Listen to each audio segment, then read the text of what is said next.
بینەران و بیسەرانی خۆشەوی سڵاوتان لێبێ خۆشحاڵم لە بەرنمەیەکی دیکەی پەنجەمەوە لەگەڵێەوەی خۆشەویستدان بەرنمەیەم جارەمان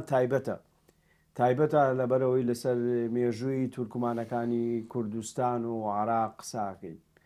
پەیوەندی تورکمانەکان لەگەڵ تورکدا، پەیوەندی تورکمانەکان لەگەڵ سەلجوقی و لەگەڵ عوسمانیەکان و دەوڵەتی نوێی تورکە.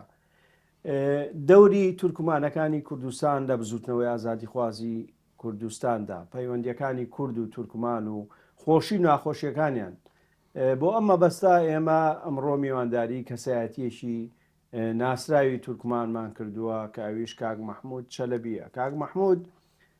شارەزایەکی باشی هەیە و هەروەها لە ناو سیاسەتە دەورێکی گرنگی هەبووە.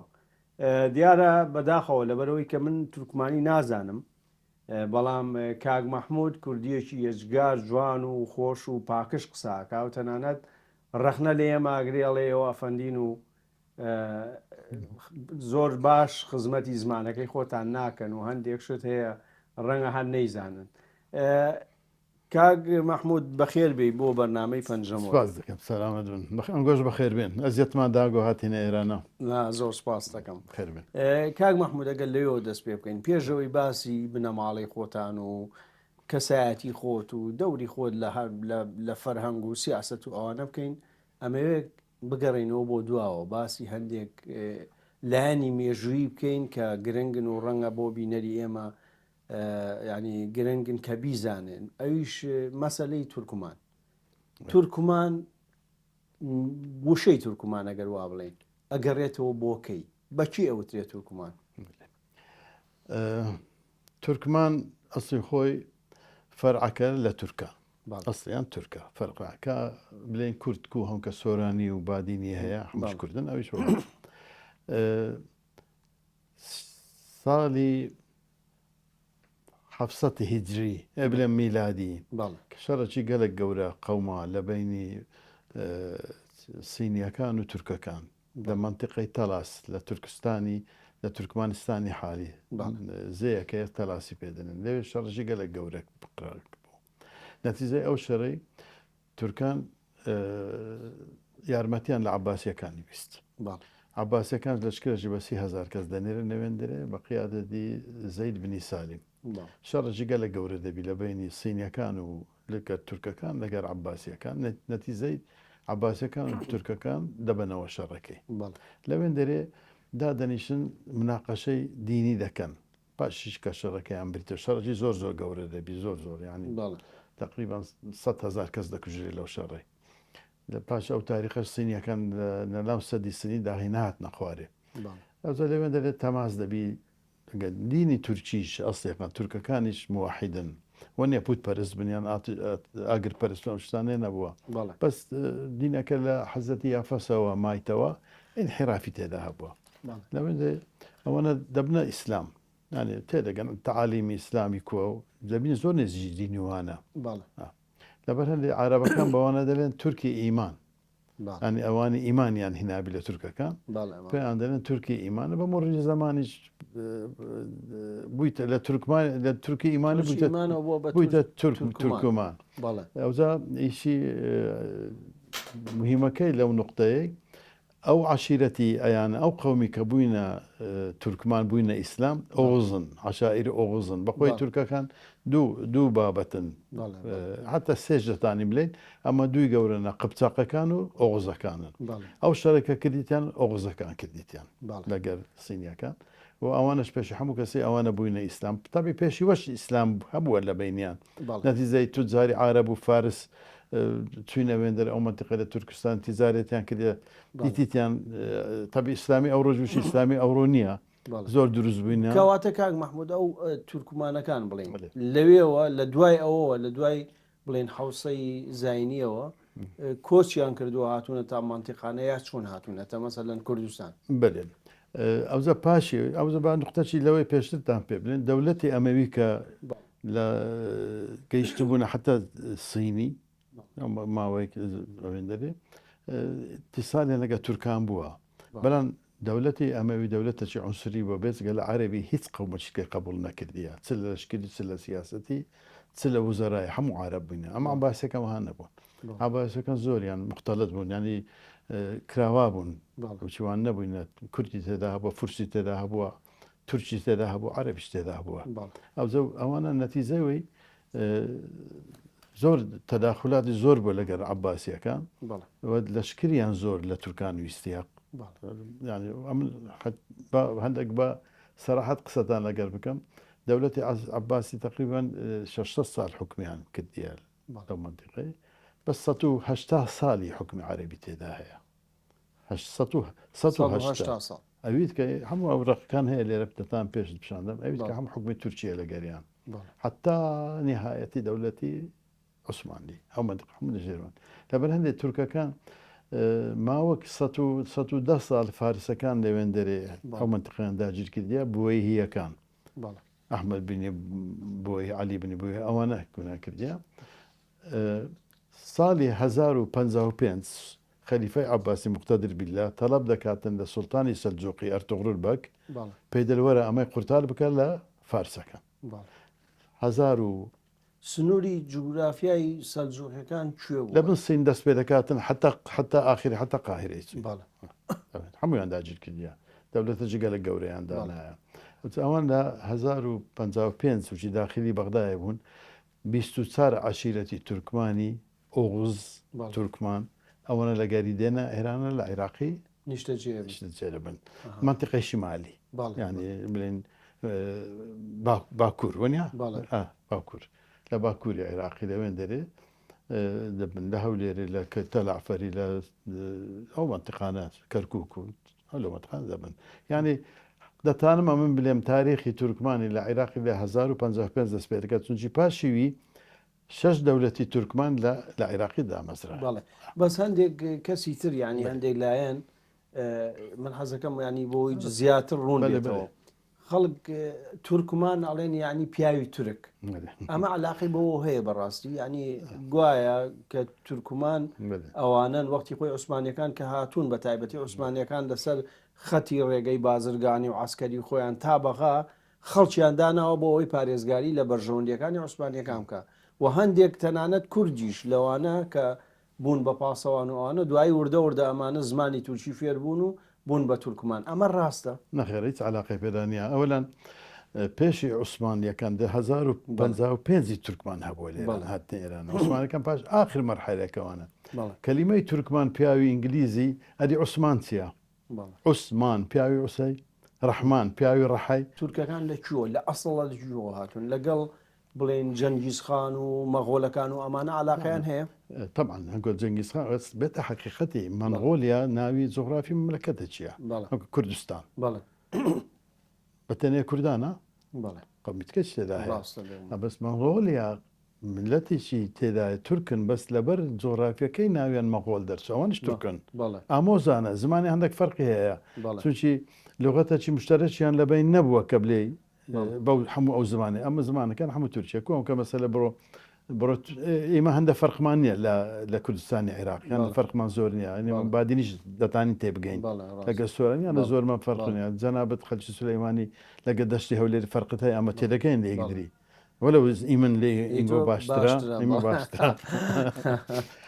لە تورکیای مەسەلە بڕۆ تەماشا بکە زازەنەوە قسەی دەکاتن کرمانزنەوە قسە کرمانزیان هێنەوە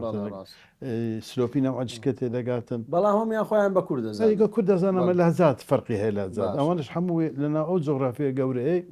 لە منتیقی سیبەریای بگرە حتا منغۆلێ لە مەغۆلێ وەرە خوارێ حتا ئەو منتیقانە هەموو تورکن بە تورکی زمان لە هەزاتی مختلف قسەی دەکەن تۆ بۆ خۆت خەڵکی یەری تو ینی لە کووردا گەورە بوویت و ینی بێگومان زمانی کوردیەکەن جگار شیرین و خۆشە پەیوەندی بانەڵێن تورکمان بەڵام تورک لەگەڵ گورگا چییە بۆ ئەوە هەستان لە گورگە ئەوە مەسەلەی گورگا چییە مەسەلە ئەوە هەر ملەتێک بە جۆرەی خۆی ینی سیمبۆلی خۆی هەیە مەسەلا ئیرانیەکان شێرە شێر و شەمشیر دەزان ئەوە خۆی دادەنێن ڕووسەکان ورچە هرس ئەمە پێی دەڵێن تورکەکان بۆس قورتە گورگەشینەیە شعاریتەن ئەوە ئەفسانەیە بێتە حقیقەت یان زۆر دوور درێژ بەس حەزەکە مختصرن پێم بڵێ بە کوردی بۆ مابزانین چییە بەم ئەوە زمانی خۆی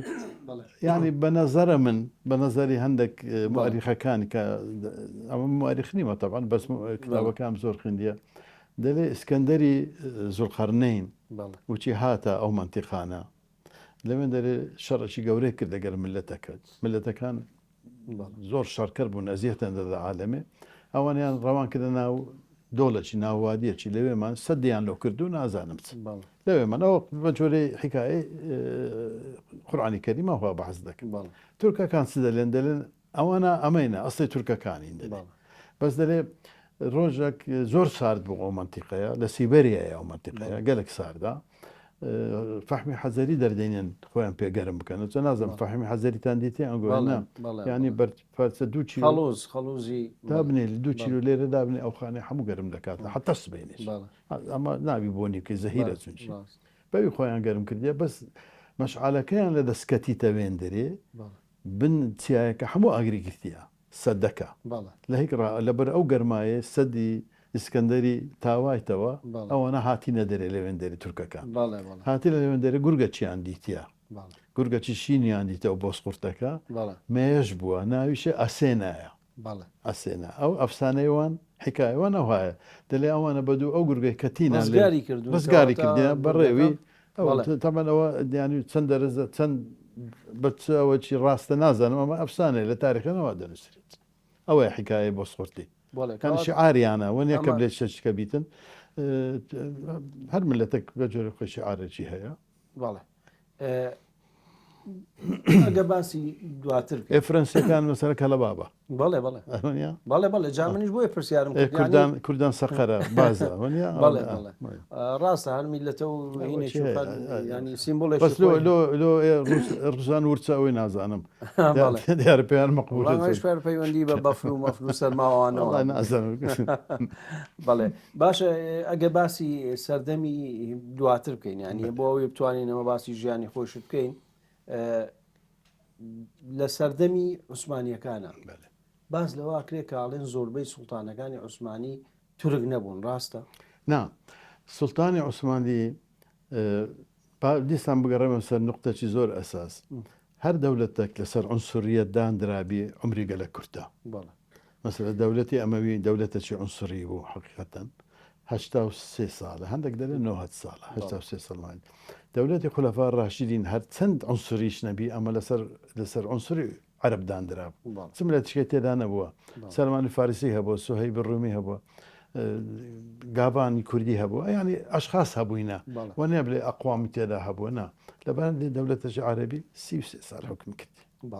دەولەتی عەباسی لەکەر ئەوە قمانانە بووە عەرەب بووە تورک بە فورس بە تێدا بووە 500 کسور ساڵ حتا دەولەتی ئەمەوی لە ئەندەلوس تقریبا 6 ساڵ حکم کردێت چونچی بربەر و عەرەب و عوسمانیەکانیش دەولەتەکی ئەوها بوون تێکەڵاو بوون بەناو تورک ئەو شێک نقطەچکەشت ئەساس پێ بڵێن هیچ لە تاریخەوە پێشی میلات پاشی میلات هیچ دەولەتەکی تورکی بەناوی دەولەتی تورکی نەبووە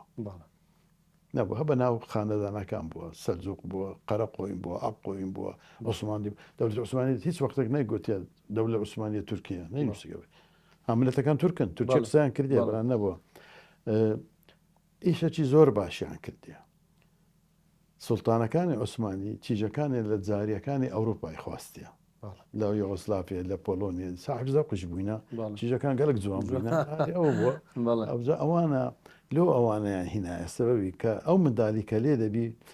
خاڵ و پلک و خاڵ و باپیریان نەبیتن یەک کەسی دەناسنش دەولەتی عوسمانی لەبەر هەندێک ئەو دەولەتە 6 ساڵ حکمی کرد منافەسە نەبوو لە بەریان ئەگەر هەر بە لە عەشائیری تورکمانیان خواستبە زۆر عەشائیری گەورە هەبوو لێن لەوانیان خواستبە تەبعاً زەمان عادەتەوە هەبوو سێسار ژنیان هەبووە نیە یەکەچیان هەبیتن ئەوان لە ژنی خۆیان نەترساینەوە پێ ناخۆشەوە نازانم نەکوم جێیان ناوێرە قسەی بکەم لەبەر هەندێ ئەگەر لەوانەیان هیناوە هەر عەشیرەتێک دەیگو کوڕی من باشتر کەواتە ئەو بە مەبەستە و سیستەمی حکومداریان دروست کردەوە ئەوە بە تەفکیر ئەو هیشیان کردێ لەبەر هەندێک چەندەگەم بخۆیان تورکن باویان تورکە بەلەنداکەکانیان تورکنیرە بەڵێ بەس باشە ئێوە تورکمانەکان ئەنی زۆر خۆتان بە زیاتر بە سەلجوقیەکانەوە بەسنەوە سەلجوقی نەزاتان ینی ئێوە لەو عەشیرەتەن بەێ بەێ لە سەلجوقەکان ئەمە پێش عوسمانیان لێرەینا زۆر پێشوان 600 ساڵ پێش زیاتریش لێرەینەوە سەلجوقینە بەلێ ئەمە قسمی کمان هەیە قەرەقۆینە ئەوان لە لای مووسڵێنە بەرانەتی هەیە ئەوانە قەرەقۆین و ئەقۆینە و مەتخان لە مووسڵی بووین ئەوان بەس ئێ هەولێرە ئێ کەرکوچێ ئەکسەریەتی ساحق سەلجوقینە بەڵێ ئەگەر کەمێک باسی سەردەمی سەلاحەدینی ئەیوبی بکەین پەیوەندی سەلجوقیەکان بە تایبەتی و بە تایبەتی سوڵتان مزەفەر لەگەڵ سەلاحەدینە ئایا لە ژێر ڕکێفی حکمی سەلاحەدینە بوون یاخود ئێوە بۆچی باو پرسیارە شکەم هیم بێ بۆچی ئێوە سەلاحەدین وەکو قاعیدێکی گەورەی کورد تەماشا ناکەن سوارێکی زۆر جوانە ئەم قەدەن حەزم کرد زۆر هەلە درم گوتم بەچی سوار دەرکەوە ئەوەلەم پێشی هەموو چتێکی با ئەوە حقیقەتەکەی باوەی بڵێن ئەو عەسری لە 1200ەکان زمانی حکمی تورکمان لە بن سینی ڕاحەتا مصری داوامی کرد بە عەسرە حتا ئەو کە لەکرم لێرە هەیە پێش پیشان دەدەم مەکتوبی سوڵتان سەلاحەدین هەیە لە سوڵتان مزەفەری دەینێری دەنووسیتن بە تورکی نووسیتی لەکرم هەیە ئەوش دەدەمێ کۆپیت دەدەمێ ئەوش دەدەم ئەوەش دکتۆر فەرهاد پیربال لە مەتحەفی فەرەنسی لە پاریس دەریهێنایە لۆمینات سەلامەتی بیتن سوڵتان سەلاحەدین تەبێ ویلادەتی تکریتە بابی ئەمیری تکریت بووە زمانی دەولەتی سەلجوقی هەمجی دەولەتی سەلجوقی لەسەر ئینهیار بووە لەسەر ڕووخان بووە دەولەتی ئەتەبەک دانرایە عمادەدین زەنگیز ئەوەنە قوادی قائیدەکانی سەردەشکری سەلجوقیەکان بووین سەلاحەدینیش لە مووسڵێ لە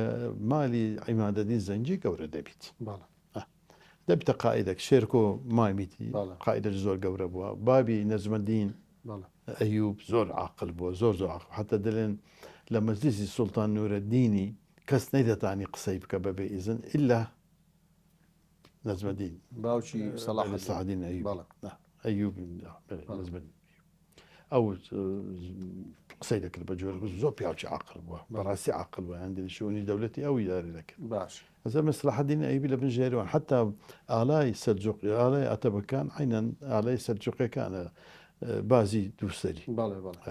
ئالای سەلاحەدینیش ئەو هەیە ئەو کڵاوەی کە لەسەر یەکەن من بینی وێنەیەکی سوڵتان مزەفەر ئێوە دروستان کردووە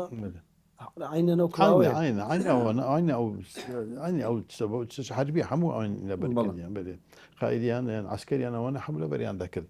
نەفسی چش بوو عالەمیشان نەفسی حتا چکە هەیە لێرە حەزەکەم پێت پیشان بدەم کە جەناب دەڵێ سەلاحەدین ئەیوبی کە دەولەتی کورد زمانی ئەوش دەدەمێ شعرەکەم لێرە هەیە لۆ دەدەمێ شاعرێکیان هەبووە زمانی شاعری دەولەتی ئەیوبی ناوی ئەبوو سەنا ئەلمولک پاشی کە فەتحی قودس دەکرێتن تەحریر دەکرێتن شعرەکی لە بۆ سەلاحەدینی دەنووسیت دەلێتن لە شعرەکەی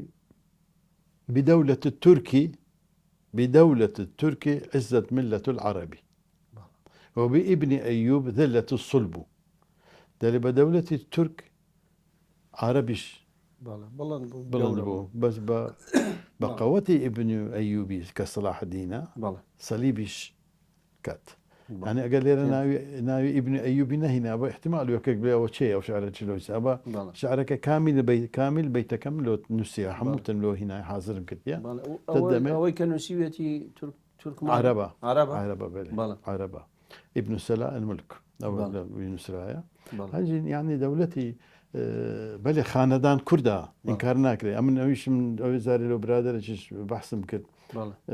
أمن وقتي خوي صراحة بما إنسان يشكي بأزوام قلت ما هو احتمال صلاح الدين بتشونشي كبلي كردا يكتشتي زور مهمة هي أو الشيركو كمان ميتنا أو شي كردية ونيا عندك كذا زسيا فارسيشة ئەمانە بەنەزەرە من ئەمە کوزانیم ئەو قسە ڕاستە کە سلاح الدین ئەیوبی کوردە کتابەکەم هەیە کتابەکەی تاریخی عمومی دەولەتی عوسمانی لەناوی نووسرایە لە سلاح الدین ئەیوبی نووسرایە بە تورکیەکەی دەلێ ئەسیل بیر کورد عائیلەسنە منسوبتر يعني انتساب دەکاتە عائلەتی ئەسڵزادەی کوردی پاشە دەولەتی عوسمانی احتیاجی نەبوو سلاح الدینی بکاتە تورکیان بکات چون بەخۆی دەولەتیش گەلە گەورە بوو لەبەر هەندێک سلاح الدین ئەیوبی ئەسلی کوردە بەلان ئەو کابرایە خانەدانەکە کورد بی شەرتێ دەولەتیشی کورد بی ئەوڕۆ ئەمەش خانەدانمان کە حکومی عێراق دەکات ڕئیس جمهورمان کوردە ئەو سێ وەزبەیە کوردە ئەنی عێراق دەولەتێکی کوردیە نەخێر عەرەبە عێراق ئەم کوردیش تێدایە تورکمانیش تێدایە خەمش کرد نانی شەرت نییە ڕئیس دەولەت بەخۆی چبیتن ئەوە چشتی بەریتانیا ڕئیس وزەرای هندی بوو وەنیە بۆریس جانسن بە ئەسڵدا تورکاوی دەزانن حکایە بۆریس جانسن باویش لۆ برێم ئەوش کوڕی کەمال پاشایە بابی نای کەمال پاشایە کەمال پاشا داچی ئینگلیزە خێزانیشی ئینگلیزە لە حرەکەی استقلالی تورکی لەگەر ئینگلیزان تەجەسوس دەکاوە کابرایە خێزان و منداڵەکانی خۆی دەنێریتە بەریتانیەی ئەوە حەفیریتی لەوێن دەری دێتە دنیاە بەخۆشی لەوێن دەرێ پاشی کە خۆی بە تورە دەزانێەوە تورکن بە تورکی نازانم لەگەڵ قسە نەکردە بەڵام بە تورکی قسەی کردیە جەم لێ بۆ چوە مارکێتەکی تورک بووم بە تورکی نەسەسن زیی مسنز بە تورکی زوانی قسەی کرد بەچی دەزانیتم باشە پەیوەندی سوڵتان مزەفەر و سەلاح الدین چی هەیە سوڵتان مزەفەر ئەوجا تەبی بابی سوڵتان مزەفەری زەینەدین کچک عەلی بەکتەکین ئەوە لەگە سلاح الدینی زۆر داخلی شەڕەکان بووە ژن و ژنخوازیان هەیە لەگەڵ سەلاح الدین ئەدی تەوان بەدێ چیە ینی چۆنیە ینی زاوای کێیە ینی ئەمە زاوەین گۆینا ینی سوڵتان مزەفەر ڕابعە خاتوونی خواستی ڕابعە خاتوون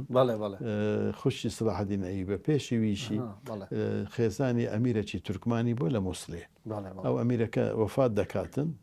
هەنچی عادەتە وچی منە بووە ئەو بێوەژنە ئەو چتان نەبوو لە کنیا یان ئەو چتانە زۆر بێماناشە بێت حقەتی ژنێک مەقبول بیتن محتەرەم بیتن دەیخوازی خەیری ئەگەر مێردیشی کردیبی ئەو ڕابعە دومین مێریتی سوڵتان مزەفەر بەێ بەس لە سوڵتان مزەفەری کوڕی نەبووە کوڕی نەبووە چیژی هەبووە لە دوایە ڕابعە خاتون دەستە شام دیمەشق لەوێن دەرۆفات دەکاتن کەواتە باو پرسیارشکەم تورکمانەکانی بڵێنی هەولێر ئەوانە وتە سەر بە سەلجوقیەکانن کەواتە ئەوانە بە حساب بێ 1900 ساڵ بێ لێرە دانیشتونی ئەوە هەیە سوڵتان مزەفەرەدینیش سەلجوقیە ئەویش لە عشاری ئەفشارە ئەفشارەکان ئایدی سەلجوقیەکانە ناوەندی سەلجوقیەکان کوێ بوو ینی وەکو شوێنی ئەسلیان شوێنی ئەسلیان لە تورکستان ناوەندی تورکستانیە یعنی لە منتیقی تورکمانستان و ئەوڕۆ ئەو قەزەخستان ئەو منتیقەکان هەموو تورکستانیان پێدەگوت لە مەرو لە بخارە لە سەمەرقەند لە تاشقند لەو منتیقانە بووینە هەموو باش حەزەکەی پشوویەگەین و دوای درێژە بە قسەکانمانەی دووبارە سڵاو بە ڕێزان درێژە بە پەنجەمۆرە دەین لەگەڵ کاک مەحموود چەلەبی کەسایەتی دیاری تورکمان کاک مەحموود ئەگەر باسی هەندێک سیمبڵ و هەندێک نیشانەمان کرد کە زۆر جار ینی لە وڵاتێکان بەڵام هەر کەسە و بەی خۆی ئەزانێ بۆ نمونە ئێمە کە باسی قەڵای هەولێر بکەین زۆر جار تورکمانەکان ئەڵێن ئەمە قەڵای ئێمە بۆ لە ئەسلحەری تورکمان بۆی ئەوە بۆ بەڵام ئەگە باسی مێژوەکەی ئەو 1000 ساڵ گوایە قەڵای هەولێر هەبوو و خەڵک لێرە دانیشتووە و ئەمانە کوردی شەرعی نەشتی واڵێ ئەمانە ینی سیمبۆلی هاوبەشن یا یەک نەتەوەن چۆنە تۆ چۆن لە ماڕوان بەخۆی لە هیچ دنیایشی هیچ وڵاتەکە نییە یەک قەوم بیت بێتگە لە یابان ئەوە نێک قەومن لە ناو جەزیرە چینە مەحسوورن یەک قەومن ینی خاستەن منتیقی شەرقی ئەوسەد بە سەتان دەولەتی لێدانرایە لە پێش میلاد حتا ئەوڕۆ ئەنوە ئاشکال قەومی تێدا هەیە ئەمما قەڵاتی هەولێرێ حەزم دەکرد ڕۆژێک بەس من ئەوەکمان خە بە پرۆگرامەکە لەسەر قەڵاتی هەولێرە قسەمان کردووە توجێ وەختی قەڵات بەو نەوە نەبوو ئەترافی هەموو ئاو بووە ئەو دوو دەرەشی هەبووە پێیان دەگوت قانڵ دەرا بویش دەرا دوو ئاوی هەبووە نەبینی ئەو ئاوەی بووە على کولین ئەو قەڵاتە زمانی سۆمەریان دروست کرایە زمانی مەلیک شلۆکی ناوی هەولێریش ئەربیلم بووە ئێربلم بۆلەتە و ینی وها نووسرایە ئەمە فەرەنسیەکان ئەوها خیندیتیانەوە ئێربلم بە تورکمانیش بە تورکیش هەولێری من معنای ئەوڵای دێ ئەسڵی خۆی سۆمەریەکانیش ئیسپات کرایە ئەوەی مؤرخەکان کە قەومەکە لە ئەقوامی ئۆڕال ئاڵتایی سامی نینە ئاریش نینە زمانیشیان لغات منە لغات الالتساقية يعني كلمة كي معناها شي هي يكش كي خاتكنين معناها شي كذا أو بس لغات تركي هي الترك هيتي مغول هيتي تتار هيتي بلغار هيتي هنغاريا هيتي سوري أونش حمولة نفسي عرقي أما كمنطقة باشوي طبعا زور أقوام كهاتيا كلداني هاتينا أسور هاتينا وإيرانيا كان هاتينا مكدونا كان هاتينا بس آخر موزة كهاتينا إيرا كتركمانا كان هاتينا إيرانا داجير نبوينا كإيران داجير كلبي عندك أشخاص يدري كردستانيان داجير كلبي أوانا خو أفريقيا ناو خوش رزقار ناو خوش بو ناوي كم بروفيسور بو أو نسيبوي لما قالت نسيبوي قوتي دلي تركمانا كانوا أقوين قرقون سلجوقان بلي راس هاتنا إيرا كردستان داجير كد لو ما وش ترى كشانا وقرانا مش جوابم داية قلت جنابة بروفيسوري طبعا لما باشتر دزاين مش حظك كما غلطك ما بيلو ما تصحكي أمي بزان داجير كاري كودة بيتن دو مملكة شري دكا دولة شري دكا عراق وأمريكا شري كرت ناوي شركة عاصفة الصحراء بو قائديان ناوي شوارتسكو بو رئيس جمهوري أمريكي ناوي بوش بو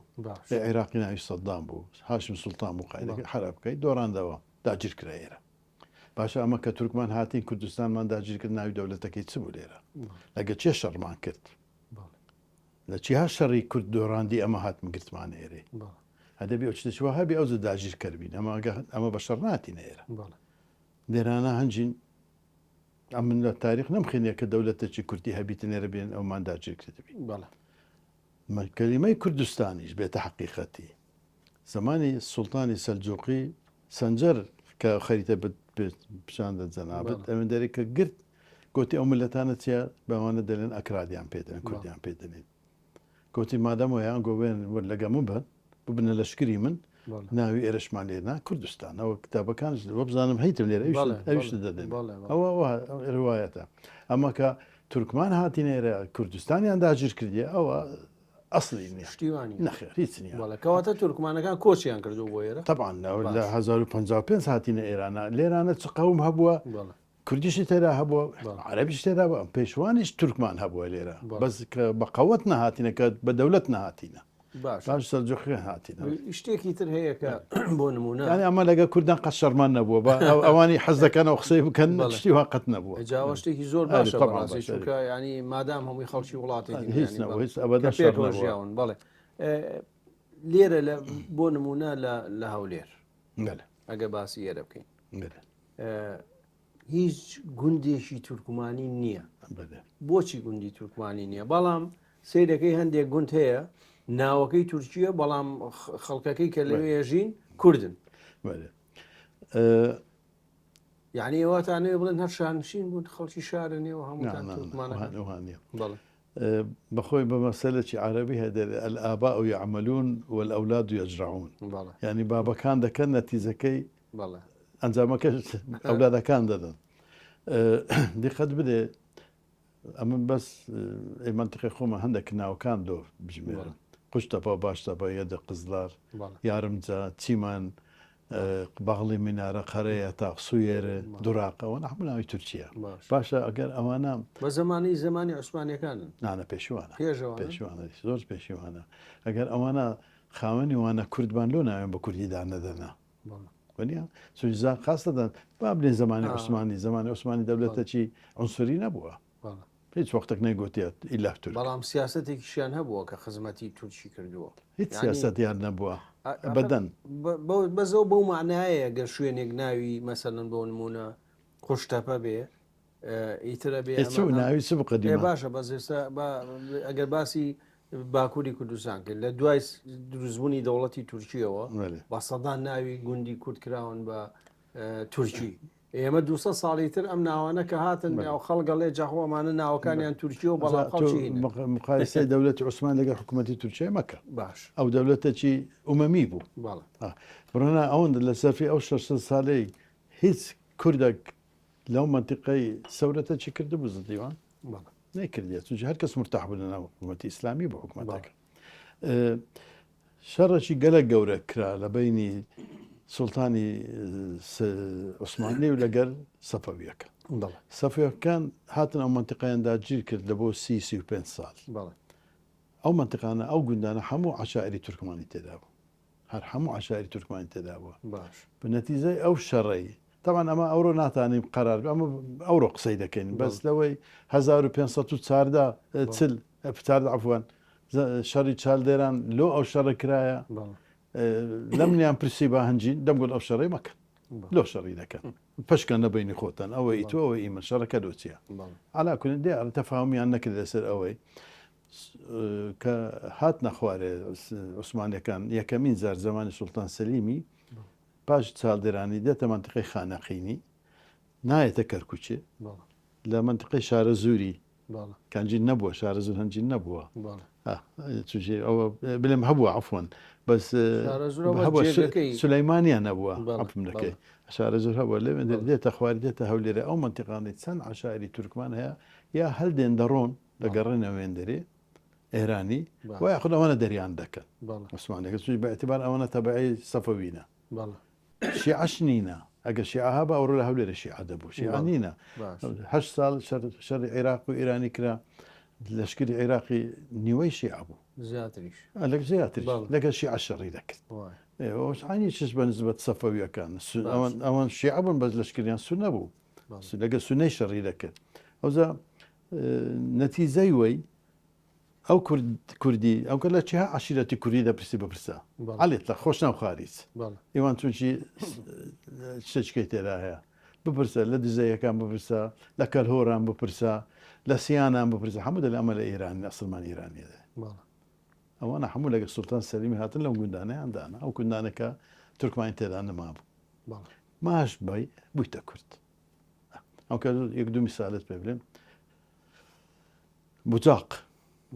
کۆی بوجاق ناوەکی تورکیا هەموو وینە کورد ئەفشار دەنەمە کوردین قەرەکێ چلێ ئەو لە تورکیا نەوەنە دەنەمە کوردین ئەوە هەموو وینە کورد نەتیزەی حربی سەفەویەکان و عوسمانیەکانە ئەلەبا و یعملون وەلەولاد یەزرعون باشە یعنی ئەوڕۆ ئەگەر لە ئێرانی 30 میلیۆن تورک هەیبیتن ئەوە ئەگەر ئەوڕۆ مابە ئەو شەڕە نەبە ئێرانە لەوەی نیوەی لە منتیقەی مەدەبوونە تورکانە کەواتە بە پرسیاری ئەوە بکەم دیارە من هەر زیاتر مەبەستم ڕوونکردنەوەی ینی مەسەلەی ئاغا و بەگ و ئەمانە لە ناو تورکمانەکانە ینی ئاغا و بەک هەبووە لە ناو تورکمانەکانە ئەم لەقەبە زۆر جارەڵێن مەسەلەن عوسمانیەکان هاتوون لە منتیقەیەکە بۆ ئەوەی خەڵکێک ینی بەلای خۆیانە ڕابکێشن لە قەبێکیان ناونێت ئەمە تۆ فڵان خانی ئەو فڵان بەگە و ئاغایە ئەو چییە؟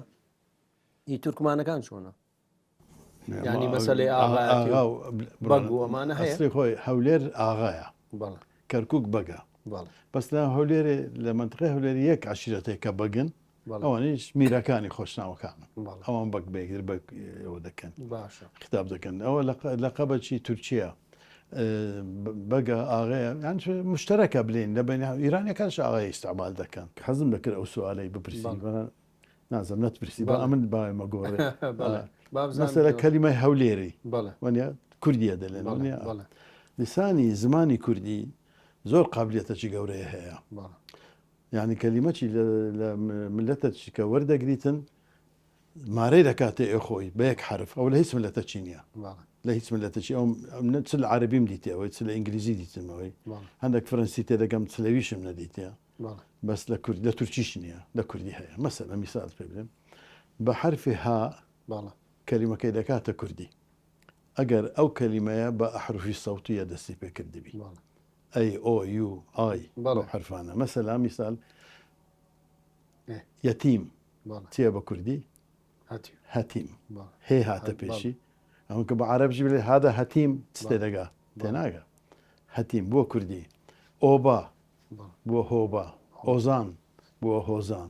ئینجر بۆ هەنجیر ئێولار بۆ هەولێر ئەوکە جامعات کوردستان هەیە لەکن محەتەی قەدیم لەوێ بە ئینگلیزی نووسرایە هەولێر یونیڤەرسیتی ئۆف کوردستان هەولێر تەماشا هایەکەی هەلگرە دەبێتە ئێولار چونکی سەلجوقیەکان بە هەولێریان دەگوت ئێولار لا قەدیم ژنە هەولێرەکانی قەدیمیش ئێولاریان دەگوت ئێولاریان دەگوت ئەوە ینی کەلیمەی ئێولێری هەولێریش ئەسلی تورکیا ینی ما احتراماتی لێم تووڕە نەبم بە کوردەکان بە ئەسڵەکەی ئەو هەیە حەقیقەت شەرم لە کەس ناکەن بەس باشە خۆ کورد دەسەڵاتداری ینی هین حکومدار نەبووە تاکو مەسەلەن بە زۆر هەندێک شت بکا بە کوردی نانە بە زۆر نییە لۆ زۆرە یعنی ئەگەر ئینجیری کردی بیتە هەنجیر بە زۆری وای لێ کردیە لەهجەکەی ئەو هەیە وچی وەردەگری لە خۆی دەکاتە کوردی دەکاتە کوردی مارەی بە حرفەچی مارەی دەبڕیتن دەبتەی خۆی ئەوە زۆر باشە ئەوە لیست ملەتەچی نییە بەڕاستی شتێکی زۆر گرنگ و باشە ینی بە نەزەرە من باشە تۆ باسی دەوڵەتی عوسمانیەکانێک دەوڵەتێکی ئومەمی بووە باشەی کەواتە بۆ لە ئاخیرەکەی بەو شێوێ تێکشکە بەێ ڕاستە ینی هەر دەولەتە بەرز دەبی لە دوای دێتە خوارێ ئەگەر شەکەیان پێ نەکرێتن بە تەواوی ئەوە شخصی کە حکوم دەکەن بەخۆی لۆسی جمهوریەت مەقبولە لە بەچ مەقبولە چونکی چێ بە قابلیت بێ ئەو حکوم دەکاتن ئەمە مەلەکەیەت لە بۆ مەلەوە مەقبول نییە چونکی پاشی ئەولادی ئەو مەلیکەی چێ دەزانانی پیاوەچی کو دەبی ئەگەر باشبی باش ئەگە خراپی مەلەکە لەو خراپ دەبات لە بەرەندەوەیان لێ هات یعنی حکومدارەکان باش نەبوون بە قەوت نەبوون ئەمما دەوڵەتی عوسمانی چێ ئینکار دەکاتن لە دنیای لە هەموو دەوڵەتەکان گەورەتر بووە 600 ساڵ حکمی کردیە چیە دەوڵەتان حکمی کردیە لاواخری باش نەبوو تێکچوو ئەو ینی ئیدارەکەیان پێ نەکرا تێکچوو ئەو بوو داخلی حربیش بوو نەدەبا ئەو حربیان داخل کردبا ئەگە باسی دەوڵەتی تورکیە دامەزاننی دەوڵەتی تورکیە نوێ ئەوەی لە 2020 چی ئەو ناوی ناوناوەڵێ نەمای تورکەکان نییە ئەویش لە کلمەیە لە دوای لە کلم هەبوو بەس نازانم لە چێ پێشی کە سەلجوقیەکان داخلی ئەنەدۆڵی بن عشائری تورکی زۆر هەبوو لەوێن دەرێ هوونەکان هەبوون ئاوارەکان هەبوون ساکایەکان هەبوون ئەوەنە زۆر هەبوون لەوێن دەرێ بیزانتیەکان بەوانیان بە تورکیان دەگوت تورکیە سەبەبەکەشی ینی ئەوانە تورکن چ لە بەنی خۆن تورکیان قسە دەکرد ئەمە هەندێکی ناوی ئەڤار بوو هەندێکی ناوی هوم بوو هەنج ناوی ساکا بوو چی ئەمە ساکامە ئەتو چی ئەمن ئاپارم ئەتو چی ئەمە قەرە خۆینەوە چ ئەمە ئاقۆین ئەمە زمانیشان هەموو یەک بوو تورکیان قسە دەکرد ناویان لێنە تورکی ئەوانە تورکیا ئەو ناوێ تورکیای بیزانتیەکان دایتیانە ئەو منتیقەیەوێ حتا ئەنەدۆڵیش ناوی ئەنەدۆڵیش کەلیمەچی بیزانتیە تورکی نییە ئەنەدۆڵ ینی منطقة البعيدة منطقة دور لما دورة أما منطقة وشي هاتنا تركيا كانش هاتنا وين دري أو منطقة ذاتنا ناوي تركيا يعني تركيا ناوشي قومينية ناوشي جغرافية كو ألمانيا ناوشي جغرافيا بريطانيا ناوشي جغرافيا فرنسا ناوشي جغرافيا تورکیاش ناوشی جغرافیە ئەو ناوە تورک داینە نایە بیزانتیەکان دایان نایە کەواتەی بڵێنەگەی یۆنانی ئەوانە دەوریان هەیە لە مەسەلە ئەوان زاتن لەگەران حەشر نەشر بووینە پێکەوە پێکەژ یاینە ئەدی حتا غەریبتریشت پێ بڵێم ئەوە زۆر مهمە زمانی کە دانرا جمهوریەتی تورکیا کە خەلاص بوو دانرا ئەوە بوو تەهزیر و دەستی پێکرد لە بینی یۆنان و تورکیای ئەوانی لە لای تورکیان بوون گوتیان ئەمە نامانوێ بچینەوێن دەبێ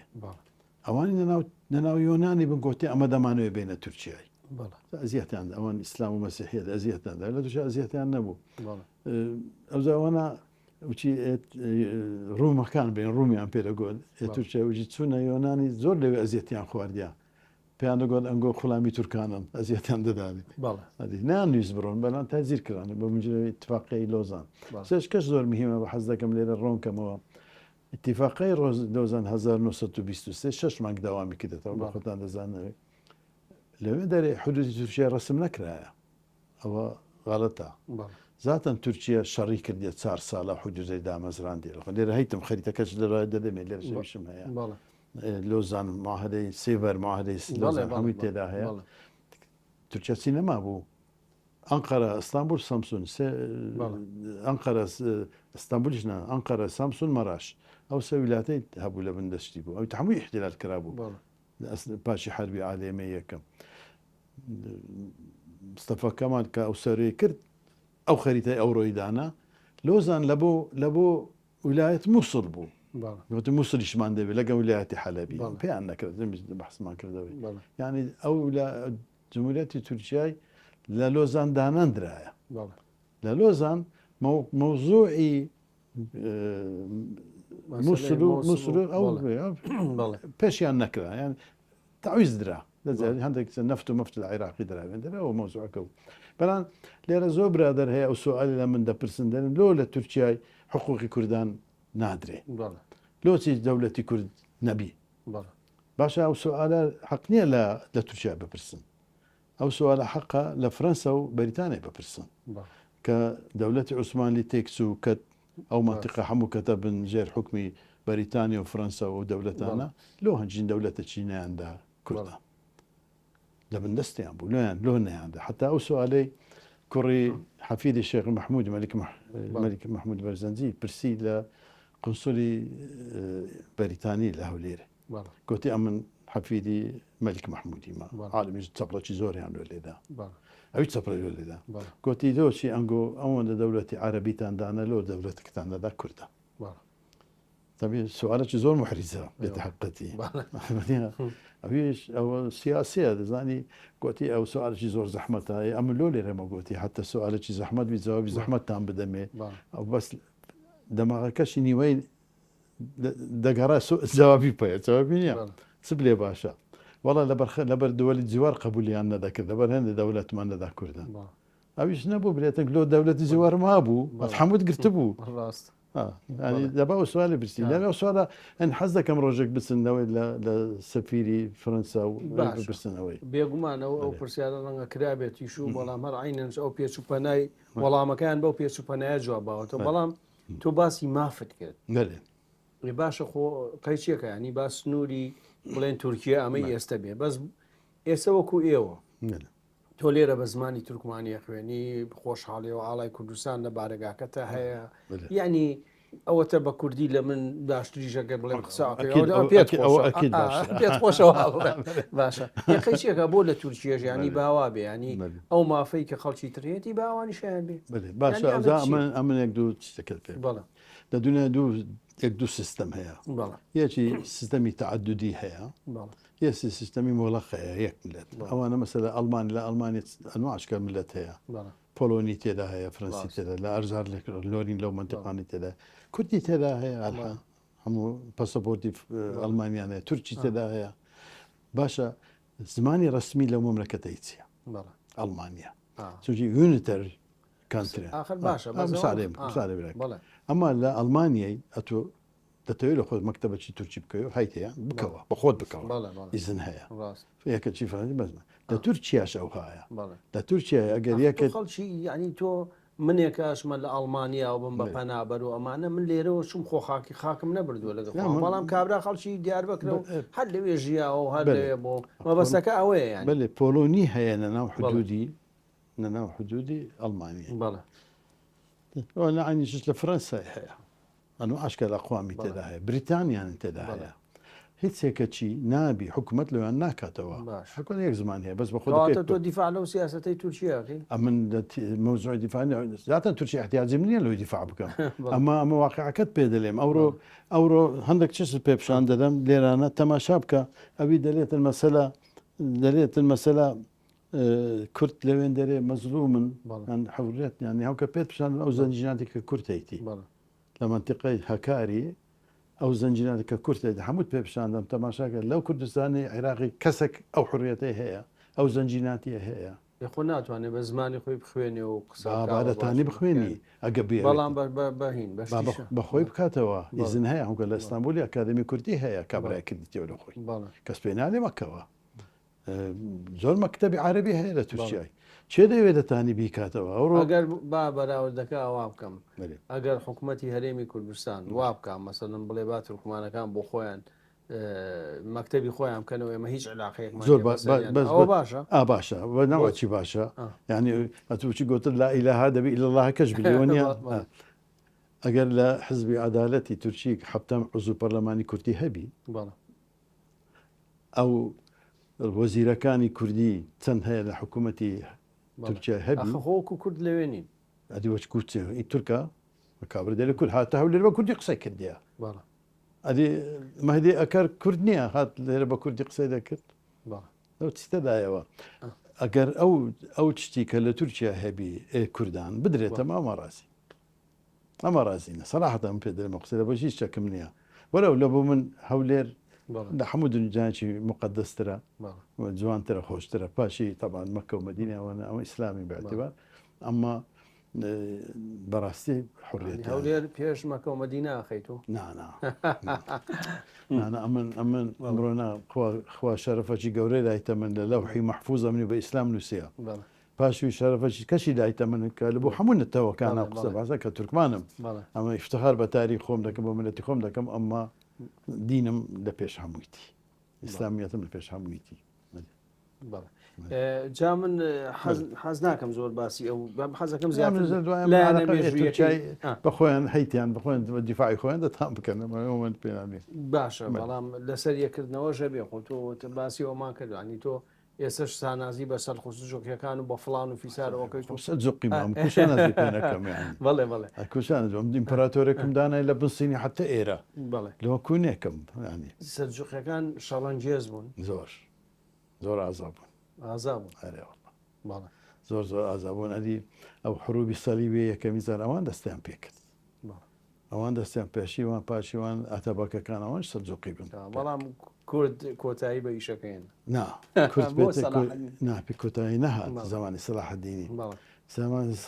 زمانیەوانە مەگەر ئەمە دیسان گیرە پاشی سەلاحەدین مەعلەسە بەداخەوە ئەو سەلاتینی کە پاشی سەلاحەدینیان زۆر بەقەوت نەبوون کەتە ناویەک باش سەریان بوو پاشن ئەوەکان مەمالیکەکان خەڵاسیان کرد زۆر باشە مالکانش تورک بوون ئێمە لێرە ینی کاتەکەمان کۆتایی هات بەڵام لە ئەڵخەی داهاتوودا باسی سەردەمی مۆدێرنەکەین باسی ئەوی پێم بکرێت جوابتان دەدەمێکمان و کۆمەڵێک بابەتی گرنگی مێژووی هەیە کە باسیەکەین لە ئەڵخەی داهاتوودا بینەران و بیسەرانی خۆشەویست بەم شێوەتی نەکۆتایی ئەڵخەیەم جارەمان پێکەوە پرۆمۆ ئەڵخەی داهاتوو دەبینین و بەخواتان نەسپێن زۆر جار باسی ئەوەکەن کاڵێن ئەتاتورک تورک ڕسمی ئەتەتورکی سێکی زۆر تەبعەیە لە مالی هەر تورکمانەکی هەبی لە پێش ساڵی 1950 هیچ حیزبێکی تورکمانی هەبووە لە عەرەب تورکەکانی تورکیاش تورکمانن ئەوانش ئەوغڵن ئەحمەد سەلەوی هەولێری لە عەسری فانووسی هینایە عەسری لەمباو کارەبای بە تورکمانی ئێربلمانم بێلمدە هەولێر پشتەوانی